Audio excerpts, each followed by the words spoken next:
Hello guys, welcome back to my channel Vani Pradeep Kumar. ಎಲ್ಲರೂ ಹೇಗಿದ್ದೀರಾ? ಎಲ್ಲರೂ ಸಂತೋಷವಾಗಿ ಆರೋಗ್ಯವಾಗಿದ್ದೀರಾ ಅಂತ ಅಂದ್ಕೊಳ್ತೀನಿ. ನಾವು ಕೂಡ ತುಂಬ ಚೆನ್ನಾಗಿದ್ದೀವಿ. ಈ ವಿಡಿಯೋ ಆಲ್ಮೋಸ್ಟ್ 20 ಮಿನಿಟ್ಸ್ ವ್ಲಾಗ್ ಆಗಿರುತ್ತೆ. ಸೊ ಈ ವ್ಲಾಗ್ನ ನೋಡ್ಕೊಳ್ತಾ ನಿಮ್ದು ಯಾವುದಾದ್ರೂ ಒಂದು ಪ್ರೊಡಕ್ಟಿವ್ ಆಗಿರೋಂಥ ಕೆಲಸನ ಮಾಡಿಕೊಂಡು ಈ ವ್ಲಾಗ್ನ ನೋಡಿ, ಸೊ ದಟ್ ನಿಮ್ಮ ಟೈಮ್ ಕೂಡ ವೇಸ್ಟ್ ಆಗಲ್ಲ. ನನಗೂ ಕೂಡ ತುಂಬ ಖುಷಿ ಅಂತ ಅನಿಸುತ್ತೆ. ಈ ವ್ಲಾಗು ಆಲ್ಮೋಸ್ಟ್ 2 ದಿನದ ಮಿಕ್ಸಪ್ ವ್ಲಾಗ್ ಆಗಿರುತ್ತೆ. ಮಾಡೋಣ ಅಂತ ಅಂದ್ಕೊಳ್ತಿದ್ದೆ, ಡ್ರಾಪ್ ಮಾಡ್ತಿದ್ದೆ, ಇದೇ ಥರನೇ ಆಗ್ತಾಯಿತ್ತು. ಪಾಪು ಇದ್ದರೆ ಏನೂ ಮಾಡೋದಕ್ಕೆ ಬಿಡೋದಿಲ್ಲ ಅಲ್ವಾ. ಸೊ ಹಂಗಾಗ್ತಾಯಿತ್ತು. ಹಾಗಾಗಿ ಸ್ವಲ್ಪ ಹಿಂದೆ ಮುಂದೆ ಆಗಿದೆ, ಸ್ವಲ್ಪ ಅಡ್ಜಸ್ಟ್ ಮಾಡ್ಕೊಳ್ಳಿ. ಇನ್ನು ಪಾಪುಗೆ ರಾಗಿ ಸರಿ ಹಿಟ್ಟು ಬೇರೆ ಖಾಲಿ ಆಗಿಬಿಟ್ಟಿತ್ತು. ಹಾಗಾಗಿ ರಾಗಿ ಸರಿ ಹಿಟ್ಟನ್ನು ರೆಡಿ ಮಾಡ್ಕೊಳ್ಬೇಕಾಗಿತ್ತು ಅಂತ ಹೇಳ್ಬಿಟ್ಟು ನಿನ್ನೆ ರಾತ್ರಿನೇ ಒಂದು kg ಅಷ್ಟೇನೋ ರಾಗಿನ ನೆನ್ಗಿಟ್ಟಿದ್ದೆ. ಒಂದು 4ರಿಂದ 5 ಸಲ ನೀಟಾಗಿ ತೊಳಿಬೇಕು ರಾಗಿನ. ಇಲ್ಲ ಅಂತೇಳಿದರೆ ಅದರಲ್ಲಿ ಮಣ್ಣು ಜಾಸ್ತಿ ಇರುತ್ತೆ. ಅದಾದಮೇಲೆ ತೊಳೆದ್ಬಿಟ್ಟು ಈ ಥರ ಕಾಟನ್ ಕ್ಲಾತಲ್ಲಿ ಬಟ್ಟೆ ಬ್ಯಾಗ್ ಇತ್ತು ಈ ಥರದ್ದೊಂದು. ಸೊ ಇದನ್ನು ನೀಟಾಗಿ ವಾಶ್ ಮಾಡಿಬಿಟ್ಟು ಇಟ್ಟಿದ್ದೆ. ಸೊ ಅದರಲ್ಲೇ ನೀಟಾಗಿ ಮೊಳಕೆ ಕಟ್ಟೋದಕ್ಕೆ ಇಟ್ಟಿದ್ದೆ. ಗಾಳಿ ಆಡಿದ್ರೆ ಸ್ವಲ್ಪ ಉಸಿರಾಡೋಕ್ಕೆ ಸ್ವಲ್ಪ ಜಾಗ ಇದ್ದರೆ ಮೊಳಕೆ ಕೂಡ ಚೆನ್ನಾಗಿ ಬರುತ್ತೆ. ಸೊ ಹಾಗಾಗಿ ನೋಡಿ ಈ ಥರ ಎಷ್ಟು ಚೆನ್ನಾಗಿ ಮೊಳಕೆ ಬಂದಿದೆ ಅಲ್ವಾ. ಇದನ್ನು ಸ್ವಲ್ಪ ಒಣಗಿಸಿಟ್ಕೊಳ್ಬೇಕು. 1-2 ದಿವಸ ಬ್ಯಾಗಿಗೆಲ್ಲ ಅಂಟೋಗ್ಬಿಟ್ಟಿತ್ತು. ಮೊಳಕೆ ಎಲ್ಲ ಅಲ್ಲಿ ಚೆನ್ನಾಗಿ ಬಂದಿದೆ. ಮೇಲ್ಮೇಲೆಲ್ಲ ಒಳಗಡೆ ಎಲ್ಲ ಬೇಕಾದಷ್ಟು 1-2 ದಿನಕ್ಕೆ ಎಷ್ಟು ಬರಬೇಕಲ್ವಾ ಅಷ್ಟು ಚೆನ್ನಾಗಿ ಮೊಳಕೆ ಬಂದಿದೆ. ಸೊ ಇದಿಷ್ಟನ್ನು ನಾನೀಗ ಒಣಗಾಕ್ಬೇಕಾಗತ್ತೆ. ನಾವು ಆಲ್ರೆಡಿ ಮಿನಿ ವ್ಲಾಗಲ್ಲಿ ನೋಡಿರ್ತೀರಾ ಅಂತ ಅಂದ್ಕೊಳ್ತೀನಿ. ಸುಮಾರು ಚೆನ್ನಾಗಿ ಕೇಳ್ತಾನೆ ಇರ್ತೀರಾ, ಶಾರ್ಟ್ ವಿಡಿಯೋಸಲ್ಲೂ ಅದನ್ನೇ ಹಾಕ್ತೀರಾ, ಲೆಂತಿ ವ್ಲಾಗ್ಸಲ್ಲೂ ಅದನ್ನೇ ಹಾಕ್ತೀರಾ ಅಂತ ಹೇಳ್ಬಿಟ್ಟು. ನೀವು ಖಂಡಿತ ನೋಡೇ ಇರ್ತೀರಪ್ಪ ಲೆಂತಿ ವ್ಲಾಗ್ಸ್ ಎಲ್ಲ. ಬಟ್ ಮಿನಿ ವ್ಲಾಗ್ಸ್ ಎಲ್ಲ ನೋಡೋರು ತುಂಬ ಜಾಸ್ತಿ ಜನ ಇರ್ತಾರೆ. ಸೊ ದಟ್ ಅವ್ರಿಗೂ ಆಗುತ್ತೆ, ಅವ್ರಿಗೂ ಗೊತ್ತಾಗುತ್ತೆ ಅಂತ ಹೇಳ್ಬಿಟ್ಟು ನಾನು ಮಿನಿ ವ್ಲಾಗ್ಸ್ ಮತ್ತು ಲೆಂತಿ ವ್ಲಾಗ್ಸ್ ಎರಡನ್ನೂ ಮಾಡ್ತೀನಿ. ಯೂಸ್ಫುಲ್ ಆಗುತ್ತೆ, ನಿಮಗೂ ಗೊತ್ತಾಗುತ್ತೆ ಅಂತ ಹೇಳ್ಬಿಟ್ಟು ಅಷ್ಟೇನೆ. ಸ್ವಲ್ಪ ಸೂರ್ಯನ ಬಿಸಿಲಲ್ಲಿ 1-2 ಗಂಟೆ ಒಣಗಾಕಿದ್ರೆ ಸಾಕಾಗತ್ತೆ. ಇದು ಮೊಳಕೆ ಬಂದಿರುತ್ತಲ್ವ, ಸೊ ಹಂಗಾಗಿ ಬೇಗನೆ ಡ್ರೈ ಆಗಿಬಿಡುತ್ತೆ. ಏನು ತುಂಬ ಹೊತ್ತು ಒಣಗಾಕಬೇಕು, ಆಮೇಲೆ ತುಂಬ ಜಾಸ್ತಿ ಬಿಸಿಲಿರುವಾಗ ಒಣಗಾಕೋ ಅಂಥ ಅವಶ್ಯಕತೆ ಇರಲ್ಲ. ಯಾಕೆಂದರೆ ಆ ಮಾಯಿಶ್ಚರ್ ಪೂರ್ತಿ ಹೊರಟೋಗ್ಬಿಡುತ್ತೆ. ಸೊ ಹಾಗಾಗಿ ಚೆನ್ನಾಗಿ ಸೂರ್ಯನ ಬಿಸಿಲಲ್ಲಿ 1-2 ಗಂಟೆ, 2ರಿಂದ 3 ಗಂಟೆ, ಬೆಳಗ್ಗೆ ನಾನಿಲ್ಲಿ 9 ಗಂಟೆಗೆ ಹಾಕ್ತಾಯಿದ್ದೀನಿ. ಒಂದು 11 ಗಂಟೆ ಅಷ್ಟರೊಳಗೆ ಸೂರ್ಯ ಮೇಲೆ ಹೋಗ್ಬಿಡ್ತಾನಲ್ವ. ಸೊ ಅವಾಗ ತಗೊಂಡ್ಬಿಡೋದು. 12 ಗಂಟೆ ಅಷ್ಟರೊಳಗೆ ತಗೊಂಡ್ಬಿಟ್ರೆ ಮುಗ್ದು ಹೋಗ್ಬಿಡುತ್ತೆ. ಅದಾದಮೇಲೆ ಅದನ್ನು ಹುರಿಬೇಕಾಗತ್ತೆ. ಸೊ ಆವಾಗ ಆಲ್ಮೋಸ್ಟ್ ಸೆಟ್ ಆಗಿಬಿಡುತ್ತೆ. ಪುಡಿ ಮಾಡೋದಕ್ಕೆಲ್ಲ ಸೆಟ್ ಆಗಿಬಿಡುತ್ತೆ. ನೋಡಿ ನಮ್ಮ ಸಣ್ಣವನಂತೂ ಅದು ಏನು ಕೈಗೆ ಸಿಗತ್ತಲ್ವ, ಆ್ಯಸ್ ಯೂಶ್ವಲ್ ಆ ಗಿಡಗಳಂದರೆ ಸಿಕ್ಕಾಪಟ್ಟೆ ಇಷ್ಟ ಅವನಿಗೆ. ಎಳ್ದಾಗ್ತಾ ಇರ್ತಾನೆ. ನೀನು ಈ ವಸ್ತುಗಳನ್ನ ಎಲ್ಲಿ ತೊಗೊಂಡಿರ್ತೀವಲ್ವ ಅಲ್ಲಿಗೆ ಇಟ್ಬಿಟ್ರೆ ಅದು ದೊಡ್ಡದಾಗಿ ಕಾಣಿಸಲ್ಲ. ಇಲ್ಲ ಅಂತ ಹೇಳಿದ್ರೆ ಬೇರೆ ಎಲ್ಲಾದರೂ ಇಟ್ಟಿರ್ತೀವಿ ಅಂದರೆ ಮುಗೀತು, ಅದೇ ಒಂದು ದೊಡ್ಡ ಕೆಲಸ ಅನ್ನೋ ಥರ ಅನ್ನಿಸ್ತಾ ಇರುತ್ತೆ. ಇನ್ನು ಬೆಳಗಿನ ತಿಂಡಿಗೆ ನನ್ನ ಹಸ್ಬೆಂಡ್ ಕೂಡ ಇರಲಿಲ್ಲ ಇವತ್ತು. ಬೇಗನೆ ಹಾಸನ ಹೋಗಬೇಕು ಅಂತ ಹೇಳ್ಬಿಟ್ಟು ಹೊರಟೋದ್ರು. ನನಗೆ ಖುಷಿಗೆ ಇಷ್ಟ ಅಲ್ವಾ ಇಬ್ಬರಿಗೆ ಅಂತ ಹೇಳ್ಬಿಟ್ಟು ಕ್ವಿಕ್ಕಾಗಿ ಏನಾದರೂ ಮಾಡ್ಕೊಳ್ಳೋಣ ಅಂತ ಹೇಳ್ಬಿಟ್ಟು ಅಂದ್ಕೊಳ್ತಾ ಇದ್ದೆ. ಸರಿ, ಹೆಸರುಬೇಳೆ ಕಾಣಿಸ್ತು, ಹೆಸರುಬೇಳೆ ದೋಸೆ ಮಾಡಿಬಿಡೋಣ ಅಂತ ಹೇಳ್ಬಿಟ್ಟು 1-2 ಗಂಟೆ ಮುಂಚೆ ಹೆಸರುಬೇಳೆ ನಾನು ನೆನ್ಗಿಟ್ಟಿದ್ದೆ. ಇವಾಗ ಅದನ್ನು ಒಂದು ಮಿಕ್ಸಿ ಜಾರ್ಗೆ ಸೇರಿಸಿ ರುಬ್ಕೊಳ್ಳೋದು. ಇನ್ನು ಟೊಮ್ಯಾಟೊ ಚಟ್ನಿ ಮಾಡ್ಕೊಂಡ್ಬಿಟ್ರಾಯ್ತು ಅಂತ ಹೇಳ್ಬಿಟ್ಟು ಟೊಮ್ಯಾಟೊ ಮತ್ತು ಹಸಿರು ಮೆಣಸಿನ್ಕಾಯಿನ ಹುರಿಯೋದಕ್ಕೆ ಇಟ್ಟಿದ್ದೀನಿ. ದೋಸೆಗೆ ಹೆಸರುಬೇಳೆ ಹಾಗೆ ಸ್ವಲ್ಪ ನೀರು ಇಷ್ಟನ್ನು ಹಾಕಿ ರುಬ್ಕೊಳ್ಳೋದು. ತುಂಬ ಸಿಂಪಲ್, ತುಂಬ ಬೇಗ ಆಗಿಬಿಡುತ್ತೆ. ಮಕ್ಕಳು ಟಿಫಿನ್ ಬಾಕ್ಸಿಗೆ ಆಗಿರ್ಬೋದು, ಬೆಳಗ್ಗೆ ಬ್ರೇಕ್ಫಾಸ್ಟ್ಗೆ ತುಂಬ ಚೆನ್ನಾಗಿರುತ್ತೆ. ಹೆಲ್ತಿ ಕೂಡ, ಹಾಗೆ ಪ್ರೋಟೀನ್ ರಿಚ್ ಕೂಡ ಆಗಿರುತ್ತೆ. ನಾನಿನ್ನು ಇದನ್ನ ಸುಮಾರು ಸತಿ ನನ್ನ ಹಸ್ಬೆಂಡ್ ಇಲ್ಲ ಅಂತ ಹೇಳಿದ್ರೆ ನನಗೆ ಮತ್ತು ಖುಷಿಗೆ ಇದನ್ನೇ ಮಾಡ್ಕೊಳ್ತೀವಿ. ಖುಷಿ ಅವ್ನು ಇಷ್ಟಪಟ್ಟು ದೋಸೆ ತಿಂತಾನೆ. ಸೊ ಹಾಗಾಗಿ ಇದನ್ನು ನಾನು ದೋಸೆ ಥರ ಮಾಡ್ಕೊಳ್ತೀನಿ. ಲಾಸ್ಟ್ ಟೈಮ್ ಪಡ್ಡು ಕೂಡ ಟ್ರೈ ಮಾಡಿದೆ. ಪಡ್ಡುಗೆ ಏನು ಗೊತ್ತಾ, ಸ್ವಲ್ಪ ಎಣ್ಣೆ ಜಾಸ್ತಿ ಹಾಕಬೇಕು. ಎಣ್ಣೆ ಅಥವಾ ತುಪ್ಪ, ಬೆಣ್ಣೆ ಏನು ಹಾಕ್ತಿರಲ್ವ ಅದನ್ನು ಸ್ವಲ್ಪ ಜಾಸ್ತಿ ಹಾಕಿದ್ರೇ ಅದು ಹಂಚಿ ಬಿಟ್ಕೊಳ್ಳೋದು. ಇಲ್ಲ ಅಂತ ಹೇಳಿದ್ರೆ ಎದ್ದೇಳೋದೇ ಇಲ್ಲ, ಆ ಥರ ಅನ್ನಿಸ್ತಾ ಇರುತ್ತೆ. ಇನ್ನು ಚಟ್ನಿಗೆ ಆ್ಯಸ್ ಯೂಶ್ವಲ್ ಸ್ವಲ್ಪ ಬೆಳ್ಳುಳ್ಳಿ, ಟೊಮ್ಯಾಟೊ, ಹಸಿರು ಮೆಣಸಿನ್ಕಾಯಿ ಫ್ರೈ ಮಾಡಿ ಇಟ್ಕೊಂಡಿರೋದು, ಸ್ವಲ್ಪ ಕೊನೆಯಲ್ಲಿ ಉಪ್ಪನ್ನು ಸೇರಿಸಿ ಅದಾದಮೇಲೆ ರುಬ್ಕೊಂಡ್ಬಿಟ್ರೆ ಚಟ್ನಿ ಕೂಡ ರೆಡಿ ಆಗಿಬಿಡುತ್ತೆ. ಆ್ಯಸ್ ಯೂಶ್ವಲ್ ನನಗೇನಾದರೂ ತುಂಬ ಪವರ್ ಕಡಿಮೆ ಆಯಿತು, ತುಂಬ ಸುಸ್ತಾಗ್ತಾ ಇದೆಯಪ್ಪ ಅನ್ನುವಾಗ ಈ ಥರ ಹಸಿರು ಮೆಣಸಿನ್ಕಾಯಿ ಚಟ್ನಿ, ಟೊಮ್ಯಾಟೊ ಚಟ್ನಿ ಮತ್ತು ಅದಾದಮೇಲೆ ರೊಟ್ಟಿ ಊಟ ಮಾಡೋದು ಬಿಟ್ಟರೆ ಎಷ್ಟು ಸ್ಟ್ರೆಂತ್ ಅಂತ ಅನಿಸುತ್ತೆ ಗೊತ್ತಾ. ನಂಗೆ ಯೂಶ್ವಲಿ ಅದೇ ಥರ ಫೀಲ್ ಆಗ್ತಾ ಇರುತ್ತೆ. ನಂಗೆ ತುಂಬ ಲೋ ಫೀಲ್ ಆಗ್ತಾ ಇರ್ತೀನಿ ಅನ್ನುವಾಗ ನನ್ನ ಕಂಫರ್ಟ್ ಫುಡ್ಡು, ನನ್ನ ಅಮ್ಮ ಯಾವಾಗ್ಲೂ ಇದನ್ನೇ ಜಾಸ್ತಿ ಮಾಡ್ತಾ ಇದ್ದಿದ್ದಂದರೆ ನಮಗೇನೇ ಊಟಕ್ಕಾಗಲಿ ಟೊಮ್ಯಾಟೊ ಚಟ್ನಿ ಆದರೂ ಬೇಕಾಗೇ ಆಗ್ತಿತ್ತು. ಸೊ ರೊಟ್ಟಿ ಊಟ ಮಾಡಿದ್ರೆ ಏನೋ ಒಂಥರ ಸ್ಟ್ರೆಂತ್ ಅಂತ ಅನಿಸುತ್ತೆ, ಜೋಳದ ರೊಟ್ಟಿ. ಸೊ ಆ ಥರ ನಂಗೆ ತುಂಬ ಲೋ ಫೀಲ್ ಆದಾಗ ನಂಗೆ ಏನು ಇಷ್ಟ ಆಗುತ್ತಲ್ವ, ಜೋಳದ ರೊಟ್ಟಿ, ಟೊಮ್ಯಾಟೊ ಚಟ್ನಿ, ಪಲ್ಯ, ಮೊಸರು, ಬೆಣ್ಣೆ ಈ ಥರ ಊಟ ಮಾಡ್ತೀನಿ. ಸೊ ಅವಾಗ ಆಲ್ಮೋಸ್ಟ್ ನಾನು ಮತ್ತೆ ಬ್ಯಾಕ್ ಟು ಕಂಟ್ರೋಲ್ ಥರ ಆಗೋಗ್ಬಿಡ್ತೀನಿ. ಸೊ ಸಮ್ಟೈಮ್ಸ್ ಆಗ್ತಾ ಇರುತ್ತೆ, ನಾನು ಇದನ್ನೇ ಫಾಲೋ ಮಾಡ್ತಾ ಇರ್ತೀನಿ. ಸಮ್ಟೈಮ್ಸ್ ಬೇಜಾರಾದಾಗ ನನ್ನ ಕಂಫರ್ಟ್ ಫುಡ್ ಏನಿರುತ್ತೆ ಅದನ್ನು ನಾನು ಫಾಲೋ ಮಾಡ್ತೀನಿ. ಸೊ ಅವಾಗ ನನಗೂ ಕೂಡ ಮೂಡ್ ಆಫ್ ಆಗಲ್ಲ. ಇದನ್ನೇ ಸೊಪ್ಪು ತರಕಾರಿನೇ ಜಾಸ್ತಿ ತಿಂತಿದ್ದೀನಪ್ಪ ಅನ್ನೋ ಥರನೂ ಫೀಲ್ ಅಂತ ಅನ್ನಿಸ್ಬಾರ್ದು. ಬಾಡಿಗೆ ನಾವು ಮುಂಚೆಯಿಂದ ಏನು ಊಟ ಮಾಡ್ತಾ ಇರ್ತೀವಲ್ವ, ಸೊ ಅದಕ್ಕೆ ಫಿಕ್ಸ್ ಆಗಿರುತ್ತೆ ಬಾಡಿ. ಸೊ ಅದರಿಂದ ಸ್ವಲ್ಪ ದೂರ ಬರೋದು ಸ್ವಲ್ಪ ಕಷ್ಟನೇ, ಇಲ್ಲ ಅಂತ ಇಲ್ಲ. ಸೊ ಅವಾಗವಾಗ ನಮ್ಮ ದೇಹಕ್ಕೆ ನಮ್ಮ ಬಾಯಿಗೆ ಇಷ್ಟ ಆಗೋಂಥ ಊಟನೂ ಮಾಡಬೇಕು. ಇನ್ನು ಪಾಪು ಕೂಡ ಮಲ್ಕೊಂಡಿದ್ದ, ಅದಾದಮೇಲೆ ಎದ್ಬಿಟ್ಟ. ಇನ್ನು ನೋಡಿ ನಮ್ಮ ಖುಷಿ ಅಂತೂ ಅವ್ನು ಕೂರಿಸು ಅಮ್ಮ, ನಾನು ಅವ್ನು ಹಿಂದ್ಗಡೆ ಹೊತ್ಕೊಂಡು ಹೋಗಬೇಕು, ಕೂರಿಸು ಅಮ್ಮ ಅಂತ ಹೇಳ್ಬಿಟ್ಟು ಅವ್ನ ಬೆನ್ನ ಮೇಲೆ ಕೂರಿಸ್ಕೊಂಡು ಅವ್ರನ್ನ ಸರಿ. ಮಕ್ಕಳೇನೋ ಹಠ ಮಾಡ್ತಾರೆ ಗೊತ್ತಾ, ನಮಗೇನೆ ತಲೆನೋವು. ಅವನಿಗೆ ಅವನು ಹೇಳಿದ್ರೆ ಬಿಡೋದೇ ಇಲ್ಲ. ಒಂದು ಸತಿ ಹೇಳ್ತಾನೆ ಬಿಡು ಅಮ್ಮ ಕೂರಿಸಿಲ್ಲ ಅಂತ ಹೇಳ್ಬಿಟ್ಟು ಬಿಡೋದೇ ಇಲ್ಲ ಅವನು. ಸರಿ ಕೂರಿಸು ಅಮ್ಮ, ಕೂರಿಸು ಅಮ್ಮ, ಕೂರಿಸು ಅಂತ ಒಂದು 50 ಸತಿನಾದರೂ ಹೇಳ್ಬಿಡ್ತಾನೆ. ಸರಿ ನಮ್ಮ ಖುಷಿ ಹೇಳೋದಕ್ಕಾದ್ರೂ ಸರಿ ಈ ಥರ ಮಾಡೇ ಬಿಡಬೇಕು ನಾನು, ತಲೆ ಕೆಟ್ಟು ಆ ಥರ ಅನ್ನಿಸ್ತಾ ಇರುತ್ತೆ. ಮನೇಲಿ ಇಬ್ಬರು ಮಕ್ಕಳನ್ನ, ಗಂಡು ಮಕ್ಕಳನ್ನ ಮೇಂಟೈನ್ ಮಾಡೋದು ಎಷ್ಟು ಕಷ್ಟ ಗೊತ್ತಾ. ಅವ್ರು ಹೇಳಿದ ಮಾತೇ ಕೇಳಲ್ಲ. ಪಕ್ಕದ ಮನೆ ಅನುಷಕನೂ ಅದನ್ನ ಹೇಳ್ತಾ ಇರ್ತಾರೆ, ಹೆಣ್ಮಕ್ಳು ಅವ್ರ ಮನೇಲಿ ಇಬ್ಬರು ಹೆಣ್ಮಕ್ಳಲ್ವಾ, ಸೊ ಅವ್ರನ್ನ ಮೇಂಟೈನ್ ಮಾಡೋದು ಏನು ಕಷ್ಟ ಅಲ್ಲ, ಬಟ್ ಈ ಗಂಡು ಮಕ್ಳಿದಾರಲ್ಲ ಇವ್ರಿಗೆ ಹೇಳೋದೇ ಕಷ್ಟ ಅಂತ ಅನ್ಸೋಗ್ಬಿಡುತ್ತೆ ಅಂತ. ನೋಡಿ ನಮ್ಮ ಪುಟ್ಟ ಬಾಸು ಪುಟ್ಟ ಹೆಜ್ಜೆ ಇಟ್ಕೊಂಡು ಓಡಾಡ್ತಾ ಇದ್ದಾರೆ. ಕೈ ಹಿಡ್ಕೊಂಡ್ರೆ ಹೆಜ್ಜೆ ಇಟ್ಬಿಟ್ಟು ಓಡಾಡ್ತಾನೆ, ಮುಂದೆ ಬರ್ತಾನೆ, ಹಿಂದೆ ಹೋಗ್ತಾನೆ, ಎಲ್ಲ ಥರ ಮಾಡ್ತಾನೆ ಗೊತ್ತಾ. ಮಧ್ಯಾಹ್ನ ಮಕ್ಕಳ ಜೊತೆ ಎಲ್ಲ ಆಟಾಡಿ ಊಟನೆಲ್ಲ ಮುಗಿಸ್ಕೊಂಡಿದ್ದಾಯ್ತು. ಊಟಕ್ಕೆ ಅದೇ ದೋಸೆ ಇಟ್ಟಿತ್ತು. ಸೊ ಹಾಗಾಗಿ ದೋಸೆ ಇಟ್ಟು ಹೀರೆಕಾಯಿ ಪಲ್ಯ ಚಟ್ನಿನೇ ಊಟ ಮಾಡ್ಕೊಂಡ್ವಿ. ಮತ್ತಿನ್ನೇನು ನನಗೆ ಮತ್ತು ಖುಷಿಗೆ ಸಪ್ರೇಟಾಗಿ ಅಂತ ಹೇಳ್ಬಿಟ್ಟು ಅದಾದಮೇಲೆ ಖುಷಿನ ಸಂಜೆ ಮೇಲೆ ಡ್ಯಾನ್ಸ್ ಕ್ಲಾಸಿಗೆ ಜಾಯಿನ್ ಮಾಡಿಬಿಟ್ಟು ಬರೋಣ. ಖುಷಿಗೂ ಸಿಕ್ಕಾಪಟ್ಟೆ ಬೋರ್ ಆಗ್ತಾ ಇರುತ್ತೆ ಮನೇಲಿ. ಅವ್ರ ತಮ್ಮನ ನೋಡಬೇಕು, ಇಲ್ಲ ಏಜು ಕಡಿಮೆ ಸ್ವಲ್ಪ ಟಿ ವಿನ ನೋಡ್ತಾನೆ, ಟಾಯ್ಸ್ ಜೊತೆ ಆಟ ಆಡ್ತಾನೆ. ಸ್ವಲ್ಪ ಮಕ್ಕಳ ಜೊತೆನೇ ಮಿಂಗಲ್ ಆದರೆ ಸ್ವಲ್ಪ ಚೆನ್ನಾಗಿರುತ್ತೆ. ಸ್ಕೂಲ್ನು ಈ ಸಲದಿಂದ ನಾವು ಜಾಯಿನ್ ಮಾಡಿಸ್ಬೇಕು ಅವನಿಗೆ, ಮಿಸ್ ಮಾಡ್ದೇನೆ. ಸ್ವಲ್ಪ ಇವಾಗ ಕನ್ಫ್ಯೂಷನಲ್ಲಿ ಕೂಡ ಇದ್ದೀವಿ, ಏನು ಎತ್ತ ಅಂತ ಹೇಳ್ಬಿಟ್ಟು. ಖುಷಿ ಸ್ಕೂಲ್ ಯಾಕೆ ಹಿಂಗೆ ಆಗ್ತಾ ಇದೆ ಅಂತಲೇ ಗೊತ್ತಾಗ್ತಾ ಇಲ್ಲ, ಹಿಂದೆ ಮುಂದೆ ಆಗ್ತಾನೆ ಇದೆ. ಸರಿ ಡ್ಯಾನ್ಸ್ ಕ್ಲಾಸಿಗೆ ಹೋಗ್ಬೇಕು ಅಂತ ಹೇಳ್ತಾನೆ ಇದ್ದ.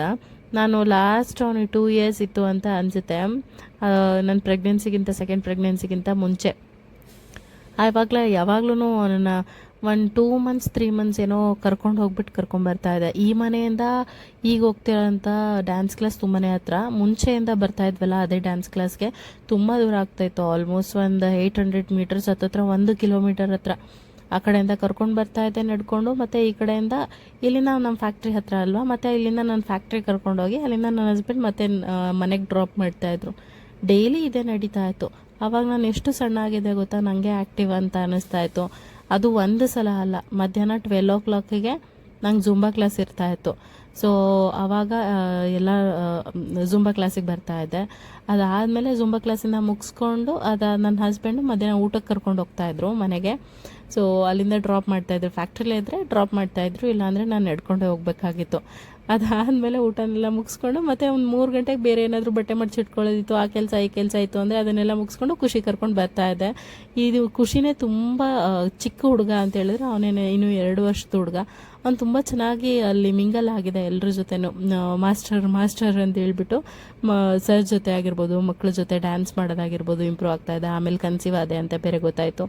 ಸೊ ಅದಾದಮೇಲೆ ಮತ್ತೆ ಬರೋದಕ್ಕೆ ಆಗಲಿಲ್ಲ ಅವನ್ನ ಕರ್ಕೊಂಡು. ಸೊ ಈ ಥರ ಆಯಿತು. ಮತ್ತು ಇವಾಗ ಹೆಂಗಿದ್ರು ಹತ್ರ ಇದ್ದೀನಿ, ಏನಾಗಲ್ಲ, ಮಗುನ ಎತ್ಕೊಂಡು ಒಂದು 5 ನಿಮಿಷ ವಾಕ್ ಥರನೂ ಆಗುತ್ತೆ, ಕರ್ಕೊಂಡು ಹೋಗ್ಬಿಟ್ರಾಯ್ತು ಅಂತ ಹೇಳ್ಬಿಟ್ಟು ಇನ್ನು ಡ್ಯಾನ್ಸ್ ಕ್ಲಾಸಿಗೆ ಕೂಡ ಜಾಯಿನ್ ಮಾಡಿ ಬಂದಿದ್ದಾಯಿತು. ಮೊದಲನೇ ದಿನ ಅಲ್ವಾ, ಸ್ವಲ್ಪ ಅವನಿಗೆ ಮೊದಲನೇ ಮಾಸ್ಟರ್ ಇರಲಿಲ್ಲ. ಸೊ ಇವರು ಹೊಸದಾಗಿ ಬಂದಿದ್ದರು ಇವ್ರ ಮಾಸ್ಟರು.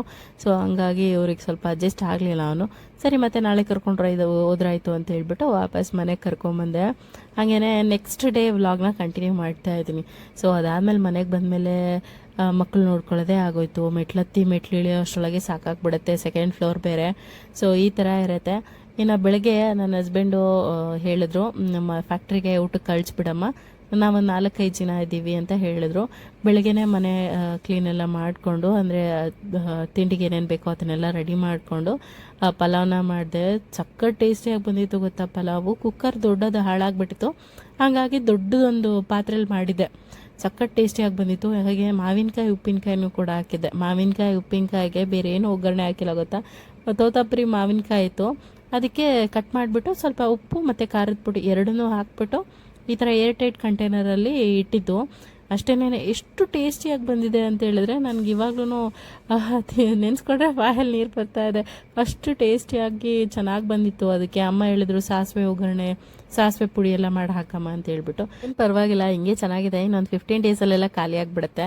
ಸೊ ಹಂಗಾಗಿ ಹಾಗೆ ಇಟ್ಟಿದ್ದೀನಿ, ನೋಡೋಣ ಮತ್ತಿನ್ನೇನು ಅದಕ್ಕೆ ಎಣ್ಣೆ ಒಗ್ಗರಣೆ ಎಲ್ಲ ಕೊಡೋದು ಅಂತ ಹೇಳ್ಬಿಟ್ಟು. ತೋತಪುರಿ ಈ ಟೈಮಲ್ಲಿ ಚೆನ್ನಾಗಿ ಬರುತ್ತಲ್ವ, ಇವಾಗ ಫ್ರೆಶ್ ಆಗಿ ಮಾಡಿ ಇಟ್ಕೊಳ್ಬೇಕು.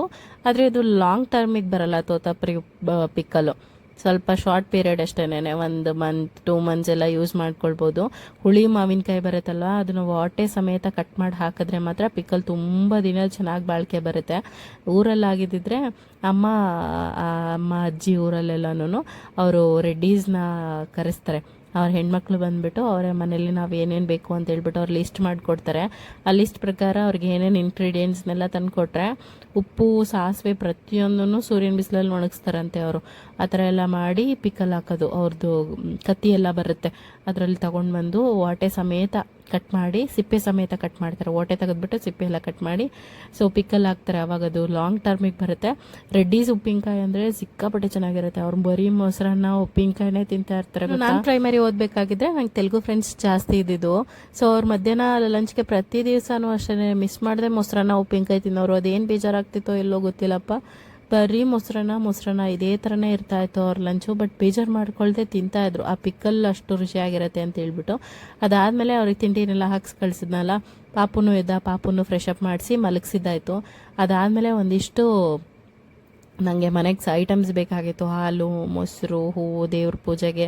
ಇವತ್ತು ಸ್ವಲ್ಪ ಫ್ರೆಶ್ ಅಪ್ ಆಗೋದು ಲೇಟ್ ಆಯಿತು, ಯಾಕೆಂದರೆ ಅವ್ರಿಗೆ ತಿಂಡಿ ಬೇರೆ ಭಾಳ ಮಾಡಬೇಕಾಗಿತ್ತು. ಅದಾದಮೇಲೆ ನಾನು ಕೂಡ ನೆಗ್ಲೆಕ್ಟ್ ಮಾಡಿದೆ, ಬೇರೆ ಏನೋ ಕೆಲಸ ಇತ್ತು ಅಂತ ಹೇಳ್ಬಿಟ್ಟು. ಅದಾದಮೇಲೆ ಹಾಲು, ಮೊಸರು, ಸಾಸಿವೆ ಮತ್ತು ಜೀರಿಗೆ ಎಲ್ಲ ಜಾಸ್ತಿ ಖಾಲಿಯಾಗಿ ಹೋಗ್ಬಿಟ್ಟಿತ್ತು. ಒಂದು ಸಲ ತರಿಸಿದ್ರೆ ಬಲ್ಕಾಗಿ ತರಿಸ್ಬಿಡ್ತೀನಿ. ಅದು 1 kg ಇರಲಿಲ್ಲ. ಹಾಗಾಗಿ ಒಂದು 100 ಗ್ರಾಮಿಂದು 4 ಜೀರಿಗೆ, ಹಾಗೆ ಒಂದು ಅರ್ಧ kg ಸಾಸಿವೆ, ಹಾಲು ಮತ್ತು ಮೊಸರು. ಹಾಲನ್ನು ಎಪ್ಪಾಕಿದ್ರೆ ಆಯಿತು ಅಂತ ಹೇಳ್ಬಿಟ್ಟು ಹಾಲನ್ನು ಎಕ್ಸ್ಟ್ರಾನೇ ತರಿಸ್ದೆ. ಖುಷಿ ಕೂತ್ಬಿಟ್ಟಿದ್ದಾನೆ, ಟಿ ವಿ ಹಾಕ್ಕೊಟ್ಟಿಲ್ಲ ಅವನಿಗೆ, ಇನ್ನು ಮುಂದೆ ಟಿ ವಿ ಹಾಕ್ಕೊಡ್ಬಾರ್ದು ಅಂತ ಹೇಳ್ಬಿಟ್ಟು. ಈಗ 1 ವಾರ ಚೆನ್ನಾಗಿ ನೋಡಿಬಿಟ್ಟಿದ್ದಾನೆ. ಆಮೇಲೆ ಅದಕ್ಕೆ ಸುಮ್ಮನೆ ಅಡಿಟ್ ಆಗಿಬಿಟ್ಟಿದ್ದಾನೆ ಅಂತ ಹೇಳ್ಬಿಟ್ಟು ಅನ್ನಿಸ್ತು ನನಗೆ. ಸೊ ಹಾಗಾಗಿ ನಾನು ಟಿ ವಿನ ಬಂದ್ ಮಾಡಿಬಿಟ್ಟಿದ್ದೀನಿ. ಮಕ್ಕಳಿಗೆ ಟಿ ವಿ ಜಾಸ್ತಿ ತೋರಿಸಿದ್ರೆ ಏನಾಗ್ಬಿಡುತ್ತೆ ಗೊತ್ತಾ, ಅವ್ರು ಅದಕ್ಕೆ ಅಡಿಟ್ ಆಗಿಬಿಡ್ತಾರೆ. ಖುಷಿ ಮುಂಚೆ ಎಲ್ಲ ನನ್ನ ಜೊತೆ ಅಡುಗೆ ಮನೇಲಿ ಕೂತ್ಕೊಳ್ಳೋದಾಗಿರ್ಬೋದು, ನನ್ನ ಮಾತು ಕೇಳೋದಾಗಿರ್ಬೋದು, ಈ ಥರ ಮಾಡ್ತಾ ಇದ್ದ. ಟಿ ವಿ ಸ್ವಲ್ಪ ಅಡ್ಜಸ್ಟ್ ಆಗಿರೋದ್ರಿಂದ ಅವ್ನು ಜಾಸ್ತಿ ಟಿ ವಿ ಮೇಲೆ ಕಾನ್ಸಂಟ್ರೇಟ್ ಮಾಡ್ತಿದ್ದ. ಸರಿ, ಇನ್ಮೇಲೆ ಹಂಗೆ ಮಾಡೋದು ಬೇಡ, ನನ್ನ ಜೊತೆನೇ ಏನಾದರೂ ಕೆಲಸ ಇದ್ದರೆ ಅವನಿಗೂ ಕೂಡ ಬೋರ್ ಆಗಲ್ಲ, ನನ್ನ ಜೊತೆ ಮಾತಾಡ್ತಾ ಇದ್ರೆ ಅವನು ಹೊಸ ವಿಷಯನ ತಿಳ್ಕೊಳ್ಬೋದು ಅಂತ ಹೇಳ್ಬಿಟ್ಟು. ಸೊ ನನ್ನ ಜೊತೆಗೆ ಕೂರಿಸ್ಕೊತೀನಿ ಅವನನ್ನು. ನನ್ನ ಜೊತೆ ಮಿಂಗಲ್ ಮಾಡ್ಕೊಳ್ಳೋದು ನನಗೆ ತುಂಬಾ ಇಷ್ಟ ಆಗುತ್ತೆ. ಅವನನ್ನು ಮಾತಾಡೋದು, ಅವನೇನಾದರೂ ಕೇಳ್ತಾನೆ, ಇದೇನು ಅದೇನು ಅಂತ ಕೇಳ್ತಾ ಇರ್ತಾನೆ. ಸೊ ಅವನಿಗೆ ಬೇಸಿಕ್ ಥಿಂಗ್ಸ್ ಎಲ್ಲ ಗೊತ್ತಾಗಬೇಕು ಅಂತ ಹೇಳ್ಬಿಟ್ಟು ನಾನು ಇದೇ ಥರನೇ ಅವನನ್ನು ನೋಡ್ಕೊಳ್ಳೋದಕ್ಕೆ ಇಷ್ಟಪಡ್ತೀನಿ. ಸೊ ಅವ್ನು ಹಾಲು ಹಾಕ್ತೀನಮ್ಮ, ಕಟ್ ಮಾಡಿದ್ದೇನೆ, ನಾನು ಹಾಲು ಹಾಕ್ತೀನಿ ಅಂತ ಹೇಳ್ತಾ ಇದ್ದ ಪಾತ್ರೆಗೆ. ಸರಿಯಪ್ಪ ನೀನೇ ಹಾಕು ಅಂತ ಹೇಳ್ಬಿಟ್ಟು ಹಾಕಿಸ್ತಾ ಇದ್ದೆ. ಇನ್ನೇನು ಪಾಪು ಮಲಗಿದ್ದಾನಲ್ವ, ಜಾಸ್ತಿ ಸಮಯ ಕೊಡಲ್ಲ ನಮಗೆ, ಸ್ವಲ್ಪ ಸಮಯ ಸಿಗತ್ತೆ. ಅವನು ಮಲಗಿ ಎದ್ದೇಳೋದ್ರೊಳಗೆ ಏನೇನು ಕೆಲಸ ಇರುತ್ತಲ್ವ ಅದನ್ನೆಲ್ಲ ಮಾಡ್ಕೊಳ್ಬೇಕಾಗತ್ತೆ. ಡೈಲಿ ಇದೇ ಥರನೇ ಇರುತ್ತೆ. ಸೊ ಇನ್ನು ಪಾತ್ರೆನೆಲ್ಲ ತೊಳೆದಿಟ್ಟೋಗಿದ್ರು ಆಂಟಿ, ಅದನ್ನೆಲ್ಲ ಎತ್ತಿಟ್ಕೊಳ್ಬೇಕಾಗಿತ್ತು. ಸ್ವಲ್ಪ ಲೇಟ್ ಆಯಿತು ಇವತ್ತು, ಪೂಜೆ ಕೂಡ ಲೇಟ್ ಆಯಿತು. ಸರಿ, ಅದಾದಮೇಲೆ ಮಾಡ್ಕೊಂಡ್ರಾಯ್ತು ನಿಧಾನವಾಗಿ ಅಂತ ಹೇಳ್ಬಿಟ್ಟು ಅವ್ನು ಎದ್ದೇಳೋದ್ರೊಳಗೆ ಏನೇನು ಕೆಲಸ ಇದೆ ಅದನ್ನೆಲ್ಲ ಮಾಡ್ಕೊಳ್ತಾ ಇದ್ದೀನಿ. ನಿನ್ನೆ ಮತ್ತು ಮೊನ್ನೆ ಸಿಕ್ಕಾಪಟ್ಟೆ ಹೆಕ್ಟಿಕ್ ಆಗಿತ್ತು. ನೀವು ಹೇಳ್ತಾ ಇದ್ರಿ ಬ್ಲಾಗ್ಸ್ ಯಾಕೆ ಬರ್ತಾ ಇಲ್ಲ ನಿಮ್ಮದು, ಯಾಕೆ ಅಂತ. ಯಾಕೆ ಅಂದರೆ ನಾನು ಏನು ಮಾಡ್ತೀನಿ ಗೊತ್ತಾ, ನನಗೆ ಲೆಂತಿ ವ್ಲಾಗ್ಸ್ ತುಂಬಾ ಕಷ್ಟ ಅಂತ ಅನಿಸುತ್ತೆ. ಮತ್ತು ನನ್ನ ಸ್ಟೋರೇಜ್ ಕೂಡ ಫುಲ್ ಆಗಿಬಿಡುತ್ತೆ. ಅವಾಗ ಏನಾಗ್ಬಿಡುತ್ತೆ ಅಂತ ಹೇಳಿದ್ರೆ, ಯಾವುದಾದ್ರೂ ಮಿನಿ ವ್ಲಾಗ್ಸ್, ಯಾವುದಾದ್ರೂ ಒಂದು ನಿನ್ನೆ ಮೊನ್ನೆ 2 ಪ್ರಮೋಷನ್ ಬೇರೆ ಬಂದಿತ್ತು ವ್ಲಾಗ್ಸಿಂದು, ಅದನ್ನು ರೆಡಿ ಮಾಡಬೇಕಾಗಿತ್ತು. ಅದು ಹೆಕ್ಟಿಕ್ ಆಗಿಬಿಡ್ತು. ಇದು ಕೂಡ ಸ್ಟೋರೇಜ್ ಫುಲ್ ಆಯಿತು. ನನಗಂತೂ ತಲೆ ಎಲ್ಲ ಕೆಟ್ಟೋಗ್ಬಿಡ್ತು ಅಂತ ಅನ್ನಿಸ್ಬಿಡ್ತು. ಸೊ ಹಾಗಾಗಿ ನಾನು ಏನು ಅಂದ್ಕೊಂಡಿದ್ದೀನಿ ಅಂತ ಹೇಳಿದ್ರೆ, ಸುಮ್ಮನೆ ಮಿನಿ ವ್ಲಾಗ್ಸೇ ಮಾಡೋಣ, ಸೊ ದಟ್ ನಿಮಗೂ ಬೇಗ ಕನೆಕ್ಟಿವ್ ಆಗಿರ್ಬೋದು. ಲೆಂತಿ ವ್ಲಾಗ್ಸ್ ಎಲ್ಲ ಸ್ವಲ್ಪ ಜಾಸ್ತಿ ಕೆಲಸ ಇರುತ್ತೆ, ಹಾಗೆ ನಿಮ್ಮ ಜೊತೆ ಆ್ಯಕ್ಟಿವಾಗಿ ಕೂಡ ಇರೋಕ್ಕಾಗಲ್ಲ ಅಂತ ಅನ್ನಿಸ್ತು. ಸೊ ನಿಮ್ಗೇನು ಅನಿಸುತ್ತೆ ಅಂತ ಹೇಳ್ಬಿಟ್ಟು ಕಾಮೆಂಟ್ ಮಾಡಿ ತಿಳಿಸಿ. ಲೆಂತಿ ವ್ಲಾಗ್ಸ್ ನಿಮಗೆ ನೋಡೋದಕ್ಕೆ ಚೆನ್ನಾಗಂತ ಅನಿಸುತ್ತಾ, ಮಿನಿ ವ್ಲಾಗ್ಸ್ ಚೆನ್ನಾಗಿ ಅನಿಸುತ್ತಾ ಅಂತ ಹೇಳ್ಬಿಟ್ಟು. ಸೊ ನೋಡಿ, ಹೇಳಿ ನೋಡೋಣ, ಕಾಮೆಂಟ್ ಬಾಕ್ಸಲ್ಲಿ ತಿಳಿಸಿ. ಸೊ ನೋಡೋಣ ಯಾರ್ಯಾರು ಏನೇನು ಹೇಳ್ತೀರಾ ಅಂತ ನನಗೂ ಗೊತ್ತಾಗತ್ತೆ. ಸೊ ನನಗೇನೋ ಈ ಥರ ಅನ್ನಿಸ್ತು, ಮಿನಿ ವ್ಲಾಗ್ ಆದರೆ ಬೆಟರು, ನನಗೂ ಕೂಡ ಟೈಮ್ ಸೇವಿಂಗ್ ಅಂತ ಅನಿಸುತ್ತೆ ಅಂತ ಹೇಳ್ಬಿಟ್ಟು ಈ ಥರನೂ ಅನ್ನಿಸ್ತು. ಸೊ ನೋಡೋಣ ನೀವೇನು ಹೇಳ್ತೀರಾ ಕೇಳ್ತೀನಿ. ನಾನು ವೆಯ್ಟ್ ಲಾಸ್ ಬಗ್ಗೆ ಸುಮಾರು ಜನ ಕೇಳ್ತಾನೆ ಇದ್ರೆ ಎಲ್ಲಿಗೆ ಬಂತು ಅಂತ ಹೇಳ್ಬಿಟ್ಟು. ಸೊ ಲಾಸ್ಟ್ ಟೈಮ್ ಸಿಗಂದೂರೆಲ್ಲ ಹೋಗಿ ಬಂದಲ್ಲ, ಅದಾದಮೇಲೆ ಸ್ವಲ್ಪ ಸ್ಟ್ರೆಸ್ ಆದೆ. 65 ಏನೋ ಇದ್ನಲ್ಲ ಆವಾಗ. ಸೊ ಅಲ್ಲಿಗೆ ಸ್ಟಾಪ್ ಆಗಿಬಿಟ್ಟಿದೆ. ಅದಾದಮೇಲೆ ರೆಡ್ಯೂಸ್ ಕೂಡ ಆಗ್ತಾಯಿಲ್ಲ. ಇವಾಗ ಆಲ್ಮೋಸ್ಟ್ 7 kg ವೆಯ್ಟ್ ಲಾಸ್ ಆಗಿದ್ದೀನಲ್ವ. ಇದಾದಮೇಲೆ ಇನ್ನೂ ಬೇಗ ಫಾಸ್ಟಾಗಿ ರೆಡ್ಯೂಸ್ ಆಗಲ್ಲ ವೆಯ್ಟ್ ಅಂತಲೂ ಹೇಳಿದರು ಡಾಕ್ಟರು. ಇನ್ಮೇಲೆ ನಿಧಾನವಾಗಿ ಇನ್ನೊಂದು 6 months ಟೈಮ್ ತೊಗೊಂಡು ಅಟ್ಲೀಸ್ಟ್ 5 to 6 kgs ಡೌನ್ ಮಾಡ್ಕೊಂಡ್ಬಿಡಿ. ಅದಾದಮೇಲೆ ಅವಶ್ಯಕತೆ ಇರಲ್ಲ ನಿಮ್ಮ ಹೈಟ್ಗೂ ನಿಮ್ಮ ವೆಯ್ಟ್ಗೂ ಕರೆಕ್ಟಾಗಿ ಬಿಡ್ತೀರಾ ಅಂತ. ಯೂಶ್ವಲಿ ನಾನು ಮುಂಚೆ ಆದ್ರೂ ಅಷ್ಟೇ 62, 63 ಇದ್ದೆ. ಇವಾಗ 65 ಇದ್ದೀನಲ್ವ. ಆಲ್ಮೋಸ್ಟ್ ನಾನು 5 kgs ಕಡಿಮೆ ಆಗಿಬಿಟ್ರೆ ಬ್ಯಾಕ್ ಟು ನಾರ್ಮಲ್ ವೆಯ್ಟ್ ಅಂತ ಆಗ್ಬಿಡ್ತೀನಿ. ಈ ಟೈಮಲ್ಲಿ ಏನು ಗೊತ್ತಾ, ನಾವು ವೆಯ್ಟ್ ಲಾಸ್ ಮಾಡಿಲ್ಲ, ವೆಯ್ಟ್ ಬಗ್ಗೆ ಕಾನ್ಸಂಟ್ರೇಟ್ ಮಾಡಿಲ್ಲ, ಹೆಲ್ತ್ ಬಗ್ಗೆ ಕಾನ್ಸಂಟ್ರೇಟ್ ಮಾಡಿಲ್ಲ ಅಂತ ಹೇಳಿದ್ರೆ ಈ ಮಮ್ಮಿ ಟಮ್ಮಿ ಅಂತ ಏನು ಹೇಳ್ತಾರಲ್ಲ, ಅದು ಹಂಗೆ ಉಳ್ಕೊಂಡು ಬಿಡುತ್ತೆ, ಬೇಗ ಕರಗೋದೇ ಇಲ್ಲ. ಸೊ ಹಾಗಾಗಿ ಆರೋಗ್ಯದ ಮೇಲೂ ಸ್ವಲ್ಪ ಗಮನ ಇಟ್ಕೋಬೇಕು. ಸೊ ಇದು ಒಂದು ದೊಡ್ಡ ಕನ್ಸರ್ನ್ ಇತ್ತು. ಹೇರ್ ಫಾಲ್ ಕೂಡ ಜಾಸ್ತಿ ಆಗ್ತಾಯಿತ್ತು. ಬಟ್ ಇವಾಗ ಹೇರ್ ಫಾಲ್ ಜಾಸ್ತಿ ಇಲ್ಲ, ನನಗೆ ಮರುವಿಂದ ಸಿಕ್ಕಾಪಟ್ಟೆ ತಲೆನೋವಾಗ್ಬಿಟ್ಟೈತೆ. ಯಾವ ವಸ್ತು ಎಲ್ಲಿಡ್ತೀನಿ ಅಂತಲೇ ಗೊತ್ತಾಗಲ್ಲ, ಅಷ್ಟು ಮರುವಾಗ್ತಾ ಇರುತ್ತೆ. ಸೊ ಒಂದು 2 ರಿಂದ 3 ಸತಿನಾದರೂ ನೆನ್ಪು ಮಾಡ್ಕೋತಾ ಇರ್ತೀನಿ. ನಾನು ಆ ವಸ್ತು ಇಟ್ಟ ಮೇಲೆ ನಾನು ಈ ವಸ್ತು ಇಲ್ಲಿ ಇಟ್ಟಿದ್ದೀನಲ್ವಾ ಅಂತ ಅಂದ್ಕೊಂಡೇ ಹೋಗ್ತಾ ಇರ್ತೀನಿ. ನಾನು ಇವಾಗ 2 ಸ್ಪೆಕ್ಟ್ಸ್ನ ಬಳಸ್ತಾ ಇರೋದು. ಯಾಕೆ ಅಂದರೆ ಒಂದೊಂದು ಸತಿ ಒಂದು ಸ್ಪೆಕ್ಟ್ ಕಾಣಿಸಿಲ್ಲ ಅಂತ ಹೇಳಿದ್ರೆ ಇನ್ನೊಂದು ಕಡೆ ಲೊಕೇಶನಲ್ಲಿ ಇನ್ನೊಂದು ಕಡೆ ಸ್ಪೆಕ್ಟ್ ಆದರೂ ಇಟ್ಟಿರ್ತೀನಿ. ಸೊ ಆವಾಗ ನನಗೆ ಈಸಿಯಾಗಿ ಸಿಕ್ಬಿಡುತ್ತೆ ನನ್ನ ಸ್ಪೆಕ್ಟು. ನಾನು ಯೂಶ್ವಲಿ ಯಾವಾಗಲೂ ಯೂಸ್ ಮಾಡ್ತಾ ಇರ್ತೀನಿ. ಇದು ನಾನು ತುಂಬ ಬೇಗ ಮರ್ತೋಗ್ಬಿಡ್ತೀನಿ, ಎಲ್ಲಿ ಇಡ್ತೀನಿ ಅಂತಲೇ ಗೊತ್ತಾಗಲ್ಲ. ಸೊ ಹಂಗಾಗಿ ಈ ಥರ ಆಗ್ತಾ ಇರುತ್ತೆ. ಹಾಗಾಗಿ 2 ತೊಗೊಂಡಿದ್ದೀನಿ.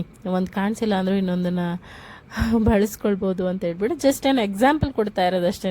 ನಾನು ಈ ಥರದ್ದು ಅದು ಎಷ್ಟು ಸಾಮಾನು ಎಲ್ಲಿ ಇಟ್ಟಿರ್ತೀನಿ ಅನ್ನೋದು ನೆನಪೇ ಇರಲ್ಲ. ಪದೇ ಖುಷಿನೇ ಕೇಳ್ತಾ ಇರ್ತೀನಿ, ಎಲ್ಲಿಟ್ಟಿದ್ದೀನಿ ಅಂತ. ಅವ್ನಿಗೇನಾದರೂ ಗೊತ್ತಿದ್ರೆ ಹೇಳ್ತಾನೆ. ಸಮ್ಟೈಮ್ಸ್ ತುಂಬ ಇಂಪಾರ್ಟೆಂಟ್ ಅಂತ ಯಾವುದಾದ್ರೂ ಇತ್ತು ಅಂತ ಹೇಳಿದ್ರೆ ಅದು ನನ್ನ ಹಸ್ಬೆಂಡಿಗೆ ಹೇಳಿರ್ತೀನಿ, ನೋಡಿ ನಾನು ಇಲ್ಲಿ ಇಟ್ಟಿದ್ದೀನಿ, ನೀವು ನೆನ್ಪು ಮಾಡಿ ನನಗೆ, ಆಮೇಲೆ ನೀವು ನನಗೇನು ಅನ್ನಬಾರ್ದು ಅಂತ ಹೇಳ್ಬಿಟ್ಟು ಅವರೇನಾದರೂ ತುಂಬ ಇಂಪಾರ್ಟೆಂಟ್ ಆಗಿರೋವಂಥ ವಸ್ತುಗಳನ್ನ ಕೊಟ್ಟರೆ ಸೊ ಈ ಥರ ಹೇಳ್ಬಿಡೋದು. ನಾನು ರಾಗಿನ ಬಿಸಿಲಿಗೆ ಒಣಗಾಕಿದ್ನಲ್ವ, ಅದು ಇವಾಗ ಚೆನ್ನಾಗಿ ಒಣಗಿದೆ. ಅದಾದಮೇಲೆ ಇವಾಗ ಸ್ವಲ್ಪ ಡ್ರೈ ರೋಸ್ಟ್ ಮಾಡ್ತಾ ಇದ್ದೀನಿ. ಒಂದು ಸ್ವಲ್ಪ ಬಿಸಿ ಆಗಬೇಕಷ್ಟೇನೆ. ಮಡಿಕೆ ಪಾತ್ರೆನ ಇಟ್ಬಿಟ್ಟು ಅದರಲ್ಲಿ ಬಿಸಿ ಮಾಡ್ತಾ ಇರೋದು. ಸೊ ಚೆನ್ನಾಗಿರುತ್ತೆ. ಈ ಥರ ಮಾಡೋದ್ರಿಂದ ಹಿಟ್ಟು ಸ್ವಲ್ಪ ಜಾಸ್ತಿನೇ ಮಾಡ್ತಿದ್ದೀವಲ್ವ, ಬಾಳಿಕೆ ಚೆನ್ನಾಗಿ ಬರುತ್ತೆ. ಸುಮಾರು ದಿವಸದವರೆಗೂ ಚೆನ್ನಾಗಿರುತ್ತೆ. ಮಕ್ಕಳಿಗೆ ಮಾಡ್ತಿದ್ದೀವಿ ಏನಾದರೂ ಅಡುಗೆ ಅಂತ ಹೇಳಿದ್ರೆ ಸ್ವಲ್ಪ ಜಾಸ್ತಿ ಮತ್ತು ಎಕ್ಸ್ಟ್ರಾ ಕೇರ್ ತಗೊಂಡು ಮಾಡಬೇಕಾಗತ್ತೆ. ಇಲ್ಲ ಅಂತ ಹೇಳಿದ್ರೆ ಮಕ್ಕಳಿಗೆ ಊಟದಲ್ಲಿ ಸ್ವಲ್ಪ ಡೈಜೆಸ್ಟಿವ್ ಇಶ್ಯೂಸ್ ಕೂಡ ಆಗ್ತಾ ಇರುತ್ತೆ. ಪದೇ ಲೂಸ್ ಮೋಷನ್ಸ್ ಆಗ್ತಾ ಇರುತ್ತೆ, ವಾಮಿಟಿಂಗ್ ಆಗುತ್ತೆ. ಹಾಗಾಗಿ ತುಂಬ ಹೈಜಿನಿಕ್ ಆಗಿ ತುಂಬ ಪೇಷನ್ಸಿಂದ ಮಕ್ಕಳ ಅಡುಗೆನ ತಯಾರು ಮಾಡಬೇಕಾಗತ್ತೆ. ಪಾಪು ಇವಾಗ ಸ್ವಲ್ಪ ಕಿಚಡಿ ಊಟ ಮಾಡ್ತಾರೆ. ಅದಾದಮೇಲೆ ಈ ಥರ ತರಕಾರಿ ಏನದು ಕ್ಯಾರೆಟ್ ಕೊಡ್ತಾ ಇರ್ತೀನಿ, ಸ್ಟೀಮ್ ಮಾಡಿದ್ದು ಕ್ಯಾರೆಟು. ಸೊ ಅದನ್ನು ಕಟ್ಕೊಂಡು ತಿನ್ನೋದಕ್ಕೆ. ಅದಾದಮೇಲೆ ಏನು ಗೊತ್ತಾ, ಅವನಿಗೆ ಈ ಥರ ಗಟ್ಟಿ ಏನಾದರೂ ಕೊಡ್ತಾ ಇರಬೇಕು. ಹಲ್ಲು ಸ್ವಲ್ಪ ಕಚ್ ಅಂತ ಕಡಿತಾ ಇರುತ್ತೇನೋ ಅಂತ ಅನಿಸುತ್ತೆ ನನಗೆ. ಸೊ ತುಂಬ ಏನಾದರೂ ಗಟ್ಟಿಯಾಗಿರೋದನ್ನ ಏನಾದರೂ ಕೇಳ್ತಾನೆ ಅವನು ತಿನ್ನೋದಕ್ಕೆ, ಕಡಿಯೋದಕ್ಕೆ. ಸೊ ಈ ಥರ ಇದು ಕ್ಯಾರೆಟ್ನ ಕೊಡ್ತೀನಿ, ಅಂದರೆ ಗಟ್ಟಿ ಇರೋದು, ಹಿಡಿದೆ, ತುಂಬ ಸಣ್ಣದಾಗೇನು ಕಟ್ ಮಾಡಲ್ಲ. ಸೊ ಈ ಥರ ಮಾಡ್ತಾ ಇರ್ತೀನಿ. ಅದಾದಮೇಲೆ ಫಿಶ್ಶಿಗೆ ಕೂಡ ಫುಡ್ ಹಾಕಬೇಕಾಗಿತ್ತು. ಈ ಫಿಶ್ ನೋಡಿ, ನಾವೇನಾದರೂ ಸೌಂಡ್ ಮಾಡಿದ್ರೆ, ಚಿಟಿಕೆ ಹೊಡೆದ್ರೆ, ಇಲ್ಲ ಫುಡ್ ತೋರಿಸಿದ್ವಿ ಅಂತ ಹೇಳಿದ್ರೆ ಎಲ್ಲ ಒಟ್ಟಿಗೆ ಸೇರ್ಕೊಂಡ್ಬಿಡುತ್ತೆ, ಗೊತ್ತಾಗುತ್ತೆ ಅದಕ್ಕೆಲ್ಲನೂ. ಸುಮಾರು ವರ್ಷಗಳಿಂದ ಇದ್ದಾವೆ ಗೊತ್ತಾ ಏನು ಫಿಶ್ಗಳು. ಆಲ್ಮೋಸ್ಟ್ 4-5 years ಆಗಿದೆ ಅಂತ ಅನಿಸುತ್ತೆ ಈ ಶಾರ್ಕಿಗೆ. ಇನ್ನೊಂದು 3 ಸ್ವಲ್ಪ ಈಗ 2 years ಹಿಂದೆ ರೀಸೆಂಟಾಗಿ ತೊಗೊಂಡು ಬಂದಿರೋದು. ಶಾರ್ಕ್ ಅಣ್ಣ ಮಾತ್ರ ಸುಮಾರಷ್ಟು ದಿನದಿಂದ ನಮ್ಮ ಜೊತೆಗೆ ಇದ್ದಾನೆ. ಅವ್ನ ಫ್ರೆಂಡ್ಸ್ ಕೂಡ ಸುಮಾರಷ್ಟು ಜನ ಇದ್ದರು. ಮನೆ ಚೇಂಜ್ ಮಾಡಿದಾಗ ಮೇ ಬಿ ವಾಸ್ತು ಚೆನ್ನಾಗಿ ಬರಲ್ಲ ಅಂತ ಅನಿಸುತ್ತೆ. ನಾನು ಹೇಳಿದ್ನಲ್ವ, ಹಳೆ ಮನೆ ವಾಸ್ತು ಅಷ್ಟು ಚೆನ್ನಾಗಿ ಬರಲಿಲ್ಲ ಅಂತ ಹೇಳ್ಬಿಟ್ಟು ಆವಾಗ ಹೊರಟೋದ್ವು. ಬಟ್ ಶಾರ್ಕ್ ಅಣ್ಣ ಒಬ್ಬನೂ ಉಳ್ಕೊಂಡ್ಬಿಟ್ಟಿದ್ದಾನೆ. ಇನ್ನು ಈ ಸಮ್ಮರಲ್ಲಿ ಗಿಡಗಳೆಲ್ಲ ತುಂಬ ಬೇಗ ಒಣಗೋಗಿದೆ ಅಂತ ಅನ್ನಿಸ್ತಾ ಇರುತ್ತೆ. ಬೆಳಗ್ಗೆ ನೀರು ಹಾಕಿರಲಿಲ್ಲ, ಹಾಗಾಗಿ ನಾನು ಯೂಶ್ವಲಿ ಈ ಥರ ಮಧ್ಯಾಹ್ನ ಟೈಮಲ್ಲೆಲ್ಲ ಹಾಕಲ್ಲ. ಯಾಕೆಂದರೆ ಕೆಳಗಡೆ ಗಾಡಿ ಎಲ್ಲ ನಿಂತಿರುತ್ತೆ, ನೀರು ಬಿದ್ದೋಗುತ್ತೆ ಅಂತ ಹೇಳ್ಬಿಟ್ಟು ಬೆಳಗ್ಗೆ ಹಾಕ್ತೀನಿ, ಇಲ್ಲ ಸಂಜೆ ಹಾಕ್ತೀನಿ. ಬೆಳಗ್ಗೆ ಹಾಕಿರಲಿಲ್ವಲ್ಲ, ಸೊ ಆವಾಗ ಹೀಗಾಗಿ ಇವಾಗ ಸ್ವಲ್ಪ ಹಾಕ್ತಾ ಇದ್ದೀನಿ. ಗಿಡಗಳಿಗೆ ನೀರು ಹಾಕ್ತಾ ಇದ್ದೆ. ಪಾಪು ಕೂಡ ಎದ್ಬಿಟ್ಟು ಕೂಗ್ತಾ ಇದ್ದ. ಸರಿ ಬೇಗ ಹೋಗ್ಬಿಟ್ಟು ನೋಡೋಣ ಅಂತ ಹೇಳ್ಬಿಟ್ಟು ಹೋಗ್ಬಿಟ್ಟು ಅವ್ನು ನೋಡ್ತಾ ಇದ್ದೆ. ಸೊ ಇದ್ರ ಮುಂದೆ ನಾನು ವ್ಲಾಗ್ನೇನು ಕಂಟಿನ್ಯೂ ಮಾಡೋಕ್ಕೆ ಹೋಗಲಿಲ್ಲ. ಈ ವ್ಲಾಗ್ನ ನಾನು ಇಲ್ಲಿಗೆ ಎಂಡ್ ಮಾಡ್ತಾ ಇದ್ದೀನಿ. ಐ ಹೋಪ್ ಈ ವ್ಲಾಗ್ ನಿಮಗೆ ಇಷ್ಟ ಆಗಿದೆ ಅಂತ ಅಂದ್ಕೊಳ್ತೀನಿ. ಇಷ್ಟ ಆದರೆ ಒಂದು ಲೈಕ್ ಮಾಡೋದನ್ನ ಮರಿಬೇಡಿ. ಹಾಗೆ ನಿಮಗೆ ಲೆಂತಿ ವ್ಲಾಗ್ಸ್ ಇಷ್ಟ ಆಗುತ್ತಾ ಅಥವಾ ಮಿನಿ ವ್ಲಾಗ್ಸ್ ಇಷ್ಟ ಆಗುತ್ತಾ ಅಂತ ಹೇಳ್ಬಿಟ್ಟು ಕಾಮೆಂಟ್ ಮಾಡಿ ತಿಳಿಸಿ. ಸೊ ದಟ್ ನನಗೂ ಗೊತ್ತಾಗುತ್ತೆ. ಇದನ್ನು ಮಿಸ್ ಮಾಡದೆ ಕಾಮೆಂಟ್ ಮಾಡ್ರಪ್ಪ. ನಮ್ಮ ಬಾಸು ಎದ್ದಿದ ತಕ್ಷಣ ಹಿಂಗೆ ಕೂಗಿ ಕರೆಯೋದು. ಸೊ ಈ ಥರ ಇರುತ್ತೆ. ಸೊ ನೆಕ್ಸ್ಟ್ ವ್ಲಾಗಲ್ಲಿ ಮತ್ತೆ ಸಿಗ್ತೀನಿ. ಅಲ್ಲಿವರೆಗೂ ಟೇಕ್ ಕೇರ್, ಬಾಯ್, ಇಶ್ಕ್ ಯು ಗೈಸ್.